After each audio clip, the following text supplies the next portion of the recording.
Abra sua Bíblia no texto que foi lido em Lucas, no capítulo 2, e vamos fazer uma reflexão sobre este tema tão maravilhoso, tão importante, como todos os outros temas da Bíblia, não é?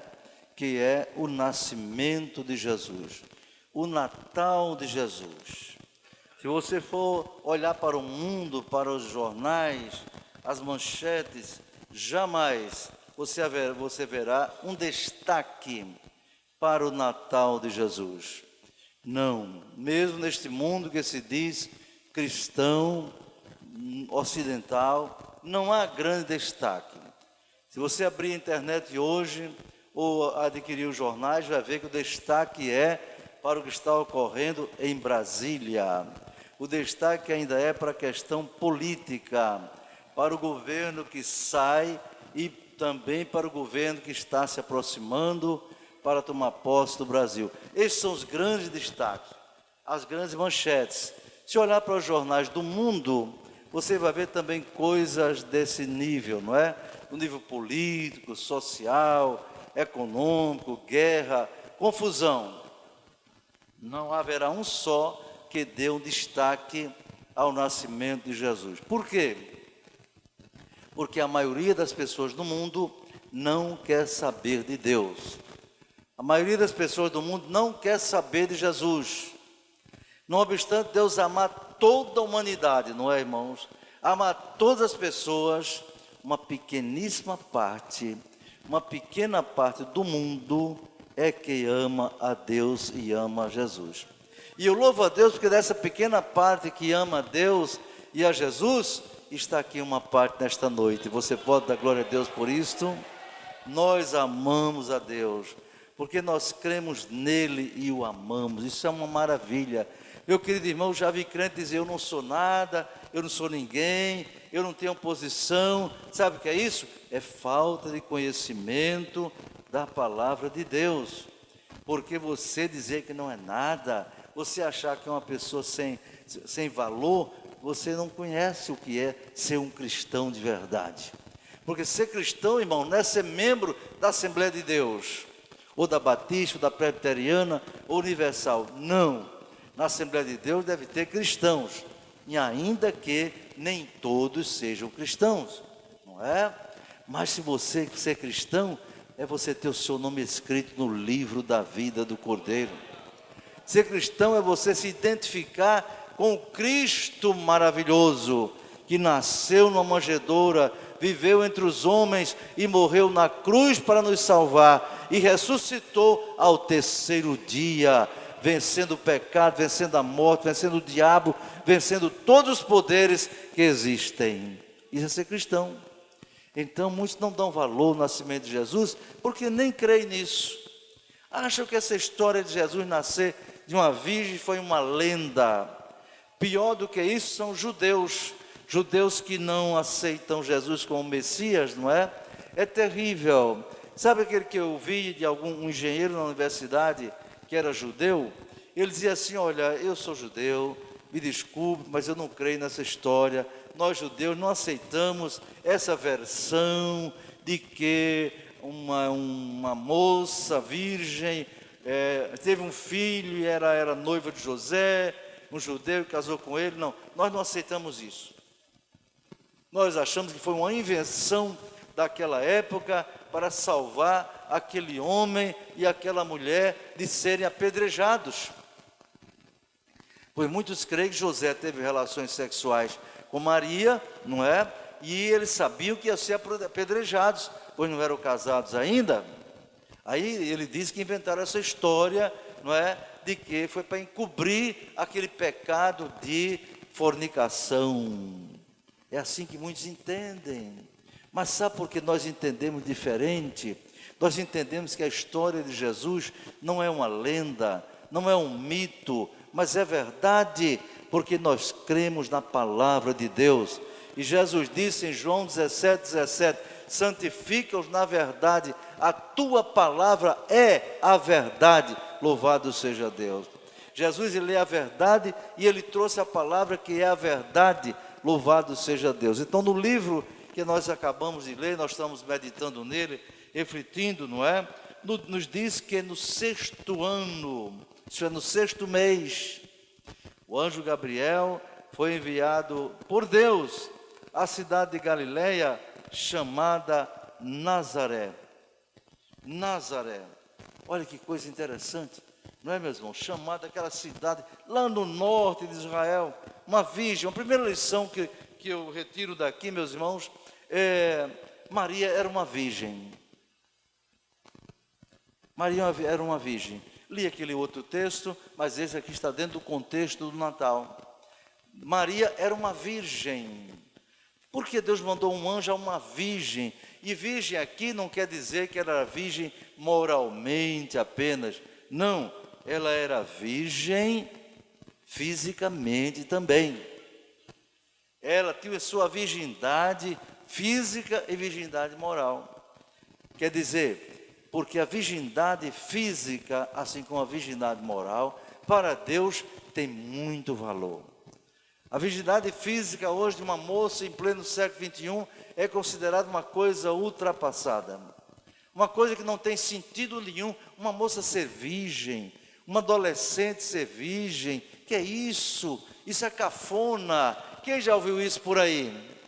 Se você não ouviu, sua filha ouve lá na escola, não é? Lá na escola de ensino fundamental, as jovens, adolescentes, os meninos, já ouvem falar que isso não tem nada de sentido para os dias de hoje. Mas sabe por que Deus mandou? Porque a virgindade não era apenas uma aparência, mas era uma realidade na vida daquela jovem. E aquela virgindade representa pureza. E o Salvador não podia nascer de uma moça, de uma mulher impura, que fornicasse, que adulterasse, não. E o anjo Gabriel, irmãos, não é qualquer anjo. Lá no céu, saiba que há uma hierarquia. Lá no céu tem os anjos comuns, tem os arcanjos, querubins e serafins. E tem anjos que têm missões muito importantes no céu. Dentre esses anjos importantes, não é? E a Bíblia só relata o nome de um anjo, o anjo Gabriel, e de um arcanjo chamado, como nome? Miguel. Miguel. Então o anjo Gabriel era um anjo de missões muito importantes. Parece que eu estou vendo lá no céu, Deus chama dentre os anjos e diz: chama aí Gabriel. Gabriel se apresenta diante de Deus: eis-me aqui, Senhor. Gabriel, olhe lá para a terra, o anjo olha, está vendo ali, lá no Oriente Médio, lá na Palestina, lá em Israel, naquela pequenina cidade de Nazaré, que ninguém dá valor a ela. Nazaré, irmão, uma cidade tão sem importância, não é? Que Nicodemos, quando ouviu falar de Jesus, disse: porventura sairá alguma coisa boa de Nazaré? Então você vê que Nazaré não tem importância, mas Deus é especialista em dar importância a coisas que não têm importância aos olhos dos homens. Deus é especialista. Paulo diz que ele usa as coisas que não são para confundir as que são. Usa as coisas vis deste mundo para confundir as coisas que são chamadas importantes. Nazaré, anjo, desça lá na cidade de Nazaré, veja lá aquela moça chamada Maria, e vai dizer para ela que ela vai conceber e vai dar à luz um filho, e o seu nome será um nome Jesus, porque ele vai ser o Salvador do mundo. Vocês imaginem quantas moças haviam bonitas em Israel, em Jerusalém. Havia o reino de Herodes, não é? Certamente havia verdadeiras misses bonitas, não é? De rosto, de corpo, etc. Muito bonitas naqueles lugares, não é? Nos palácios, nos clubes da época, viu? Mas Deus não olhou para nenhuma delas. Olhou para uma jovem camponesa, desconhecida, humilde, que não tinha expressão nenhuma na sua comunidade. E aí o anjo chega para ela e veja o que ele diz aqui, não é? E diz para ela, entrando onde ela estava, diz: salve agraciada. Salve agraciada. Imagina o susto que Maria teve. Ela provavelmente nunca tinha visto um anjo. E de repente entra um anjo, um mensageiro celestial, na casa onde ela estava, e fala com ela e diz: salve, agraciada. Quer dizer, eu te saúdo, agraciada. Entende? Salve, agraciada. O Senhor é contigo, bendita tu entre as mulheres. Deve ter sido um impacto muito grande para aquela moça. Salve, agraciada. Primeira lição aqui: Maria era uma moça cheia da graça de Deus. Isso é muito importante, ter a graça de Deus, a presença de Deus. A graça de Deus quer dizer ter a presença de Deus, a bondade de Deus, a benignidade de Deus, a misericórdia de Deus na sua vida, a comunhão com Deus. Que lição aquela moça, aquela camponesa, dá para todas as moças do mundo, para todas as mulheres do mundo. Não sei se alguém já ouviu contar esse testemunho. Quando me convidaram, pessoas da igreja, eram da escola doméstica. Quem se lembra da escola doméstica aqui, quando era somente para moças? Alguém deve ter estudado lá, não é? Então, aquela escola doméstica era a escola, digamos assim, mais tradicional de Natal. Era doméstica que preparava as meninas para serem boas, excelentes, donas de casa, esposas, etc. Não é? Então, elas todas se vestiam de branco, farda bem branca, e a sua diretora, a professora Noilde Ramalho, que já passou para a eternidade, não é? Então mandou nos convidar para dar a palavra no encerramento do curso da escola doméstica. Não me lembro agora o ano. E eu fui, porque tive filha que estudou lá, pessoas minhas estudaram lá, irmãs da igreja, não é? E fui lá dar aquela palavra que foi na Igreja Batista da Avenida 2 de Natal, Presidente Bandeira. Então, com as meninas crentes, convidaram todas as suas classes, professores, diretora, para ir para aquela igreja, e me convidaram para dar a palavra. E eu falei nesse texto aqui, irmãos. E quase que causei um constrangimento, não é? E dei um susto naquele povo também. Todo mundo lá, muito bem vestido, bonito, etc., de branco. E eu, quando comecei a falar sobre as qualidades de Maria, eu disse: vejam bem, a primeira qualidade que Deus viu aqui em Maria, ela era uma virgem. Virgem. E aí eu perguntei, irmãos, dentre vocês aqui, adolescentes e moças que estão enchendo esse auditório, se eu perguntasse aqui, quantas seriam virgens, quantos levantariam a mão? Podem vocês imaginar, alguém olhou para um lado, olhou para outro, com medo que eu perguntasse. Foi assim, aquele constrangimento. Eu vi mesmo, olhando para o outro, e um espanto. Digo: fiquem tranquilas que eu não vou perguntar. Aí se ouviu: eu não ia fazer isso para constranger ninguém, seria uma falta de ética, de bom senso. Mas eu quis dizer para ela: provavelmente, boa parte de vocês não é mais virgem. Sabe por quê? Porque a sociedade sem Deus, a sociedade materialista, é uma sociedade sem princípios, sem valores. É uma sociedade que estuda nas escolas um tipo de educação que apenas transmite instrução, transmite conhecimentos técnicos e científicos, mas não transmite valores nem princípios. Eu louvo a Deus porque a educação cristã que nós temos na escola dominical, não é? Na escola teológica, nos nossos cultos, é uma escola formativa do caráter, porque não transmite só conhecimento, transmite valores, transmite princípios elevados, emanados da santa e gloriosa palavra de Deus. Então Maria foi vir, salve, agraciada, o Senhor é contigo. Quer dizer, ela tinha a presença de Deus na vida dela. Ela tinha a presença de Deus. Uma vez um padre soube que eu dei essa mensagem, mandou uma carta me elogiando. Pastor Linaldo, o primeiro pastor que eu vi falando bem de Maria. De quem falar mal de Maria é porque é doido, não sabe, não conhece a Bíblia. Maria foi uma mulher fantástica, maravilhosa, a mulher mais bem-aventurada da terra, escolhida por Deus para ser a mãe de Salvador. Como é que você vai desprezar a memória e o significado de uma mulher dessa de modo algum? Ela tinha a presença de Deus. E porque ela tinha a presença de Deus, o Senhor é contigo. Porque Deus disse a Gideão: o Senhor é contigo, varão valoroso. Porque o anjo disse a Maria: o Senhor é contigo. Se naquele tempo tivesse o WhatsApp, tivesse Facebook, provavelmente, e Maria fosse envolvida com essas redes sociais, podia não ter a presença de Deus.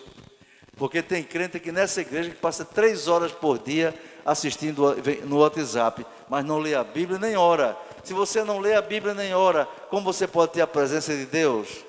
De forma alguma. Mas se você buscar a presença do Senhor, você orar, você buscar a presença, você ler a Bíblia, Deus vai estar com você. Dê valor às coisas de Deus. O Senhor é contigo. Aí ele diz: bendita tu entre as mulheres, uma mulher bendita, abençoada, bendita tu entre as mulheres. Foi a saudação que Deus mandou dizer para aquela moça. Aí vem a coisa que espantou: bendito o fruto do teu ventre.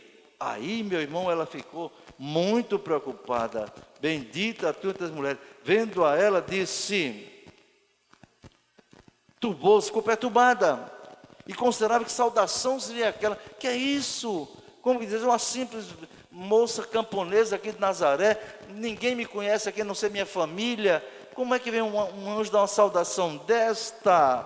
Aí disse o anjo: Maria, não temas. A palavra de Deus, irmãos, quando a gente está preocupado, não é? Preocupado, ansioso, a palavra de Deus vem para nós dizendo: não temas. Não temas. Eu gosto daquela, quando eu estava passando uma luta terrível na minha vida, uma depressão profunda, tremenda, que alguém dizia até que eu ia morrer, que eu não ia mais voltar a ser o mesmo, que minha mente não voltava mais, eu estava arrasado. Não sei quem foi aquela irmã, mandou para mim um bilhete, mandou deixar na minha mão, não sei quem é aquela irmã, que dizia assim: irmão Elinaldo, estou orando pelo senhor, e senti Deus lhe dar essa saudação. Isaías 41:10, que diz: não temas, porque eu estou contigo. Não te assombres, porque eu sou teu Deus. Eu te esforço e te ajudo e te sustento com a destra da minha justiça. Não temas. A palavra desse Natal aqui, através desse texto de Maria, sobre Maria, é: não temas, Maria. Não tema, meu irmão. Busque a presença de Deus, busque a graça de Deus, não é? E você, então, não tema.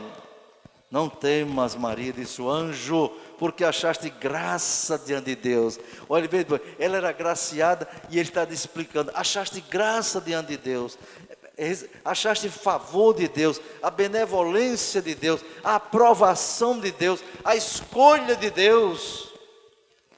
Coisa tão grande, não é, irmão? Achaste graça, não é? E eis que em teu ventre, agora complicou. Aí foi que Maria se assustou. Em teu ventre conceberás, e darás à luz um filho, por-lhe-ás o nome de Jesus. Ai, irmão, a jovem ficou, né? E ele disse assim, e este será grande. Maria, parece que eu estou vendo agora com os olhos arregalados. Ela ficou impactada com a saudação. Agora, quando o anjo disse que ela vai ter um menino, vai ser mãe, ela deve ter arregalado os olhos. Que é isso? Eis que em teu ventre conceberás, dará-lhes um filho, por-lhe o nome de Jesus, e esse será grande e será chamado Filho do Altíssimo. E o Senhor Deus lhe dará o trono de Davi, seu pai, e reinará eternamente na casa de Jacó, e seu reino não terá fim. Aí Maria ficou perturbada, disse: como será isto? Eu não conheço varão. O verbo conhecer aqui quer dizer, eu não sou casada, eu nunca tive relação com um homem. Ela era noiva, eu não conheço homem nenhum, não tive relações com nenhum, com meu noivo, com ninguém. Porque era uma coisa impossível, para Maria era impossível. Como é que pode uma virgem dar à luz? É isso que tem sido motivo de chacota, de blasfêmia por parte dos incrédulos, dos materialistas. Dizer uma virgem dar à luz, está vendo? Isso é uma coisa contra a natureza. É verdade, é uma coisa contrária à natureza, mas para Deus não existe limite quando Ele quer operar. Quando Ele quer fazer um milagre, e um milagre quer dizer, é contrariar as forças da natureza, é suspender as forças da natureza, é mudar a natureza. O milagre é algo sobrenatural. Milagre não é natural, é sobrenatural, não é? Aí, como pode falar isto? Eu não tenho varão. E o anjo respondeu: descerá sobre ti o Espírito Santo, e a virtude do Altíssimo te cobrirá com a sua sombra. Pelo que também o santo que há de nascer de ti será chamado Filho de Deus. Aleluia. Então veja que coisa maravilhosa. Agora veja a resposta de Maria, depois que ela entendeu pelo Espírito Santo que ela seria mãe, não de modo natural, mas sobrenatural. Ela responde no versículo 38. Eis aqui a serva do Senhor, cumpra-se em mim segundo a tua palavra. E o anjo ausentou-se dela. O anjo cumpriu a sua missão, não é, irmão? Então Natal é isto. Natal é essa mensagem de amor, essa mensagem de paz, é a mensagem do poder de Deus na vida da pessoa, é salvação. Domingo eu vou falar sobre 8 lições do Natal. Se Deus quiser, na cantata, vai haver uma cantata, mas creio que vai haver um momento da palavra, da transmissão da mensagem expositiva, e falarei sobre 8 lições do Natal para a igreja e para a humanidade. Amém, meus irmãos? Então dê valor a Jesus, ao Natal de Jesus, mas deixe-me dar um conselho: dê mais valor ao Jesus do Natal. A humanidade por aí, até crentes, não tem uma Bíblia aberta em cima de um móvel na sua casa, mas tem um Papai Noel lá na parede, tem um Papai Noel ali, tem uma árvore de Natal acolá. Isso não são símbolos cristãos, irmão. Papai Noel não tem nada a ver com o Natal de Jesus, não é? Não, aquele velhinho lá transformou-se num símbolo comercial e foi absorvido pela empresa Coca-Cola, né? Por isso que ele tem aquelas cores, para vender mais. É por isso que existe o Natal de Jesus e o Natal comercial. É o Natal dos shoppings. Vocês já viram num shopping? Diga mesmo se alguém já viu. Qualquer shopping de Parnamirim, ou de Natal, ou de qualquer cidade do mundo. Você vai num shopping, está lá uma cadeira, não é? E com alguém representando Jesus. Digamos, vestido nos trajes daquela época, como acontece nas peças, não é? E ali escrito Jesus. Aquele homem representando Jesus, e as mães levarem os seus bebês, os seus filhos, para colocar nos braços dele. Não tem. Mas garanta você que tem um Papai Noel, todo de vermelho, sentado num trono, e as mamães colocam as crianças no colo do Papai Noel, não é verdade? E tira foto. E filma. E guarda aquilo como presente para a criança. Não, irmão. Papai Noel não disse isso. Mas Jesus disse: deixai vir a mim as criancinhas, e não as impeçais, porque das tais é o reino dos céus. Amém?